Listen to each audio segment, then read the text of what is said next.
A very good evening and a warm welcome to Personal Finance. I am Gugulethu Cele.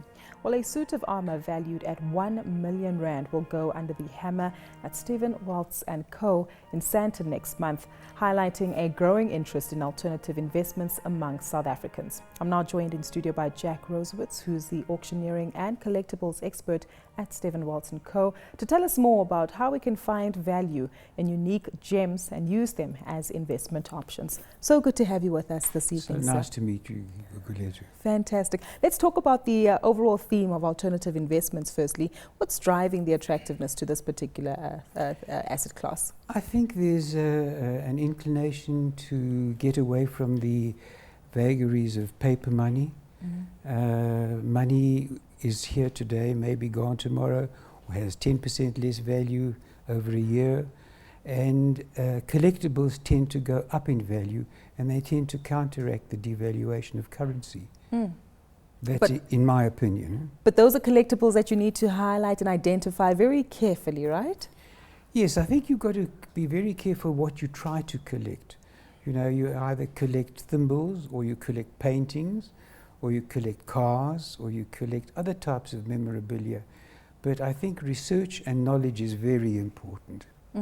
You've brought us this fantastic book and also highlighted pictures of a suit of armour that we alluded to at the top of the show, going for about R1 million.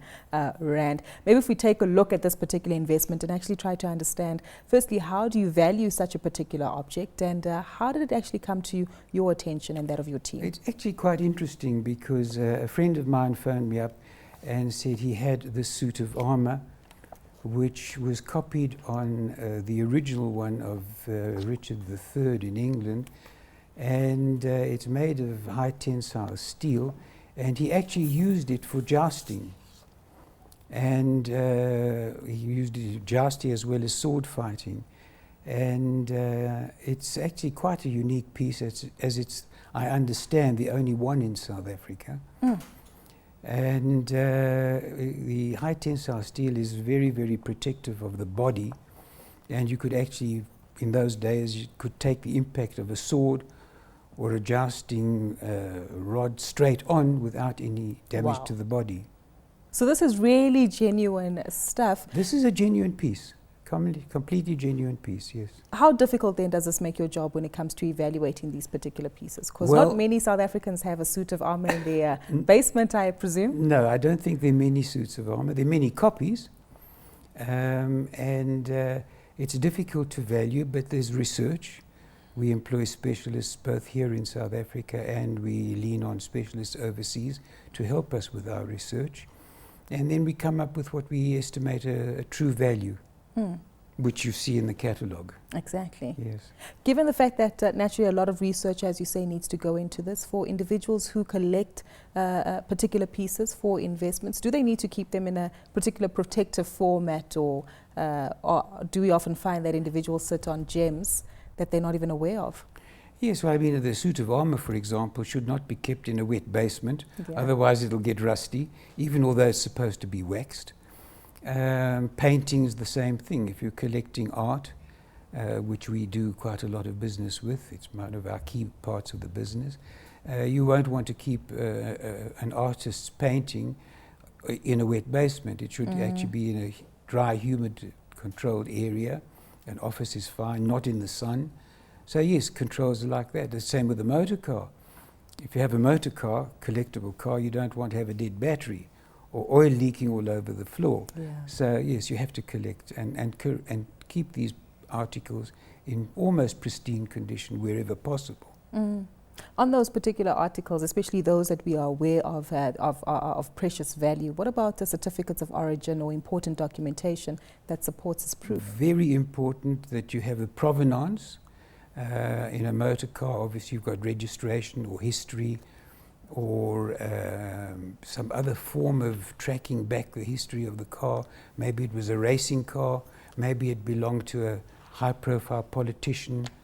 King or a queen is even better. President of a country is even better. And if it's an artist, for example, we have to prove that the signature is correct, that is the correct signature. And if there's provenance of the history of who owned the particular painting historically, is also very important. I'm happy you touched on cars, because South Africans are well known for loving their cars, but we also know that cars actually depreciate in value. So whatever car you choose to purchase for an investment, you need to be very particular or not so. Yes, I think you've got to collect the type of car that you like. Some people want to collect a brand. That particular one that you're holding happens to be a Mercedes 220S Ponton Coupe, of which there are only 3 or 4 in South Africa. Wow. So that's quite collectible.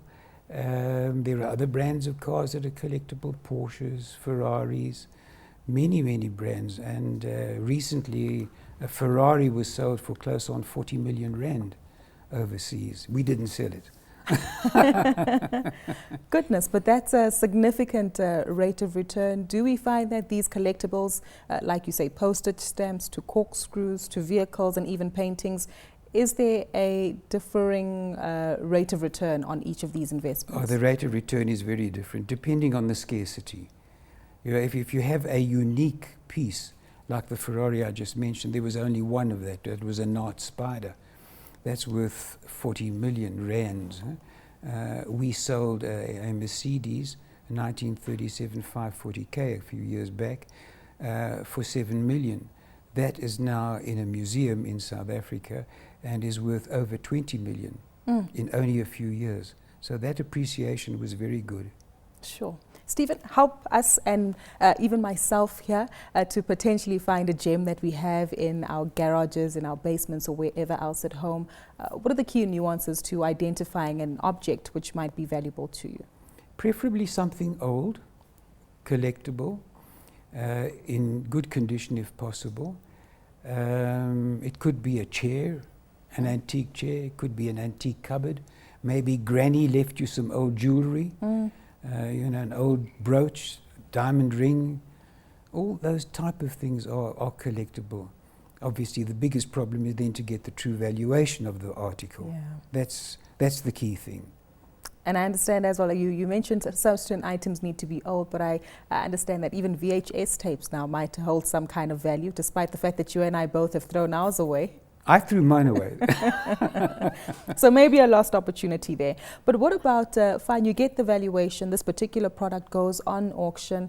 Are there any nitty-gritty details with regard to legalities, how to officially pass on ownership details and even tax payments and other legal considerations that one needs to be cognizant of? Yes, we try to get authenticity in terms of the ownership of the article wherever possible. But if it's an article going back 100 years or 200 years, those receipts are probably lost long ago. So we have to go on the veracity of the person giving us the article. We try and prove the ownership. Stolen articles very seldom come our way, and if we have a query, then we actually tell the client, listen, we will need to research this even more. What happens if an item is stolen? If it's stolen, if it's let's say a painting, there are companies that we contact who have got databases of stolen paintings. Stolen motor cars very seldom happen, in South Africa that is. But there is research that we can go to for any stolen item, yes. And then again, I take it then the particular culprit at hand will have to suffer the legal repercussions. Well, they suffer the legal problems. Sometimes we've even had the police come in and arrest somebody on the premises. Oh, goodness. If it's a stolen item, yes. So definitely no stolen items on hand. No stolen items at all. Exactly. And I take it, obviously, if it comes to these particular items and precious things that aren't available on the market, this is a long-term investment. We're not looking to accumulate significant growth within 2 years or even 5 years. Generally, right? the best investment is anywhere between a 5 and 20-year investment. I mean, if you take a look at gold coins, for example, a Kruger Rand has gradual growth. A gold medallion is an article which you'd probably have to keep for 10 or 20 years to see significant growth. And just to come back again to finding these new areas of value, comic strip books as well are a key feature, and even particular old magazines or books. So again, like you say, identify those particular products and go to an expert to evaluate Go to them. an expert, get them valued. There are many experts in town, some of the auctioneers' houses, some of the in case of books, it's bookshops, the old bookshops. Cars, you can go to specialists we can give a valuation on a car. So when you want to buy your next car, we'll tell you what to buy. Fantastic. I like that outlook. Not something that will depreciate in a short space of time. Hopefully exactly. Well, we've certainly said quite a bit, Jack. Maybe let's get a quick review on tonight's conversation and learn what lessons we can apply into real-life scenarios. Jack, we've certainly said quite a bit and had interesting pictures of the suit of armour and even vehicles that one can invest in as an alternative form of investment. But for someone who wants to find those gems in their homes and might actually be sitting on something, what are the key considerations that they should remember? Condition would be very important of what it is, and try and get advice. If you don't know what it is, try and get advice from someone that knows what the article is, what it's likely to be, what the condition is, and maybe get 1 or 2 valuations. How costly are the valuations, just to ask? Many specialists won't charge at all. So again, it's because they want to try and either buy it or auction it. Our auction house, we would like to value it because hopefully we get the article for auction, so we would not charge. So there's no way either of having a joint ownership for a particular item? It sometimes happens that we have a family that could have a painting where 3 or 4 children are due to inherit the painting. That becomes a problem because who inherits the painting? How complicated does that get? I take it then you need to go through the formalities from a legal perspective. You go through the formalities, and sometimes one of the children buys the other children out and they retain ownership, or sometimes we just auction the article off and they spread the funds amongst the family. Exactly. Thank you so much for your time this evening, Jack. I'm going to go back to raid my grandmother's wardrobe and hopefully I'll find something worth a significant value. Please do, and come back to me and I'll help you to value it. Fantastic. Thank you so much for your time this evening. Pleasure. That is a big thank you to Jack Rosewitz, who's an auctioneering and collectibles expert at Stephan Welz Co. That's where we leave it for Personal Finance tonight. Be sure to get in touch with us and tell us what your view is on alternative investments. And if you are into collectibles, you can tweet any of your comments or suggestions to @CNBC Africa using the hashtag Finance410 or to myself @Gugulethu on Twitter. Until next time, it's goodbye for now.